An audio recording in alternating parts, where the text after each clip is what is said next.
महत्त्वाची बातमी आपण पाहूयात। या संदर्भात परभणीमधील वसमत पाथरीवरून जाणाऱ्या महामार्गावर अनेक पंप सध्या बंद आहेत। वसमत रोडवरील पंपावर नो स्टॉक असे फलक लागलेत। अनेक चालक रात्रभर या ठिकाणी पंपावर बसून होते। जळगाव शहरामधील 10 पैकी 6 पंप रात्रीच्या वेळेला बंद होते, तर वाशिममध्ये 11 दिवसापासून डिझेल तुटवड्याची परिस्थिती कायम आहे। बुलडाण्यात डिझेलसाठी वाहनांच्या रांगा कायम आहेत। रात्री सुद्धा ट्रॅक्टरसह इतर वाहनं डिझेलसाठी रांगेत लागलेली। शेतीच्या कामासाठी लागणाऱ्या डिझेलसाठी पेट्रोल पंपावर शेतकऱ्यांची रांग लागली आहे। जाफराबाद तालुक्यामधल्या टेंभुर्णीमध्ये पेट्रोल पंप चालकानं डिझेलसाठी थांबलेल्या शेतकऱ्यांसाठी जेवणाची सोय केली। 200हून अधिक ट्रॅक्टर घेऊन डिझेलसाठी आलेल्या शेतकऱ्यांना आणि इतर वाहनधारकांना पंपचालक संजय सावंतांनी जेवण दिलंय।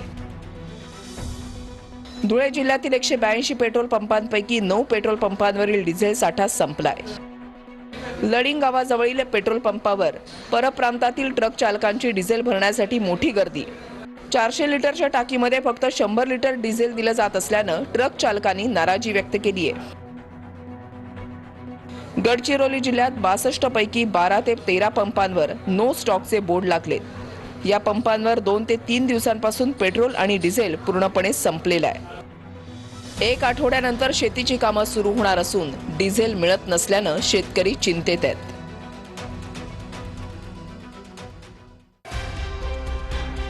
परभणीत वसमत आणि पाथरीवरून जाणाऱ्या महामार्गावरील इंधन साठा संपल्यानं अनेक पेट्रोल पंप बंद आहेत। दुसरीकडे वसमत रोडवरील पंपांवरही साठा नसल्यानं पंप बंद करण्यात आले। अनेक वाहन चालकांनी पंपांवरच रात्र काढली आहे। जळगाव शहरातील 10 पैकी 6 पेट्रोल पंपांवर पेट्रोल डिझेलचा साठा नसल्यानं ते बंद होते। उर्वरित 4 पंपांवर पेट्रोलचा मुबलक साठा शिल्लक होता, मात्र डिझेलचा साठा उपलब्ध नव्हता। इथं पेट्रोल शिल्लक असूनही काही पेट्रोल पंप बंद ठेवण्यात आले होते। कोझी कॉटेज, जैन ब्रदर्स, दक्षता, पांडे चौकातील इंडियन ऑइल, नेरी नाका परिसरातील 3 पेट्रोल पंप तसंच महामार्गावरील 2 आणि मोहाडी परिसरातील 1 अशा 10 पेट्रोल पंपांवर रियालिटी चेक करण्यात आला। वाशिम जिल्ह्यात गेल्या 11 दिवसांपासून डिझेल तुटवड्याची परिस्थिती कायम आहे। मात्र डिझेलसाठी पंपांवर लागणाऱ्या रांगांमध्ये काही प्रमाणात घट झाली आहे। वाशिम शहरातील दक्षता पेट्रोल पंपावर दररोज सकाळपासून शेतकरी आणि वाहन चालकांच्या मोठ्या रांगा लागल्या होत्या। मात्र गेल्या 2 दिवसांपासून या रांगांमध्ये घट झाल्याचं चित्र आहे।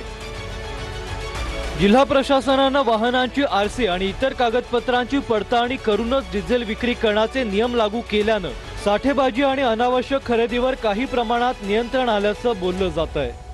आपल्या इथे पेट्रोल डिझेल आपण देण्याचा प्रयत्न करतो। मुळामध्ये साधारणपणे आपण जर बघितलं तर जेवढा कोटा मागील वर्षी आपल्याकडे होता जवळपास तेवढाच कोटा आहे, पण थोडी भीती असल्यामुळे किंवा पुढे मिळेल की नाही भीती असल्यामुळे 20% मागणी वाढली आहे। माझी सर्वांना विनंती आहे की पुरवठ्यावर ताण येईल अशा प्रकारे कोणीही साठेबाजी करू नये। सर्व जिल्हाधिकाऱ्यांना सूचना दिलेल्या आहेत। काही पर्टिक्युलर गावांमध्ये काही पर्टिक्युलर ठिकाणी मात्र जास्त हिंसक अशा पद्धतीचे त्या ठिकाणी प्रवृत्ती दिसते आहे, तिथे पोलिसांना देखील सांगितलेलं आहे की त्यांच्यावर कारवाई केली पाहिजे। आज पण इतर मी पाहिलं पेट्रोल पंप सगळे बंद होते। सरकार जे आहे ते म्हणतंय की आपल्याकडे मुबलक साठा आहे पेट्रोल डिझेलचा, मात्र मग अशी टंचाई का निर्माण होते? पण मग ठेवलाय कुठे तुम्ही? एक तर तुम्ही ब्लॅक मार्केटिंग करताय स्वतः सरकार म्हणून, नाही तर जनतेचे हाल तुम्हाला पाहायला आवडतं। मोठ्याच्या मोठ्या रांगा आहे, कुठे भांडणं होत आहेत, कुठे वाद होत आहेत, आणि ही परिस्थिती जी आहे ना, हे सगळे बाकीचं सगळं राजकारण करण्यापेक्षा आज महाराष्ट्रात आणि देशात काय हाल झालेले आहेत जनतेचे त्याच्यावर चर्चा करायला ह्या विधानसभेत हा वेळ आपण वापरला पाहिजे। काही ठिकाणी थोडं पेट्रोल पंपाच्या लोकांना भीती वाटत आहे की इतके लोक येतील, पण तरी आता मॅनेजमेंट झाला आहे। माननीय मुख्यमंत्र्यांनी स्वतः सर्व जिल्हाधिकाऱ्यांशी चर्चा करून प्रत्येक जिल्हाधिकाऱ्याकडून आढावा घेऊन पेट्रोलची कृत्रिम टंचाई होऊ नये, जी स्केअरसिटी आहे ती दूर व्हावी याकरता स्पष्ट निर्देश आणि काही SOP दिलेली आहे। त्यावर जर योग्य काम केलं तर मला वाटतं पेट्रोल डिझेल टंचाई होणार नाही।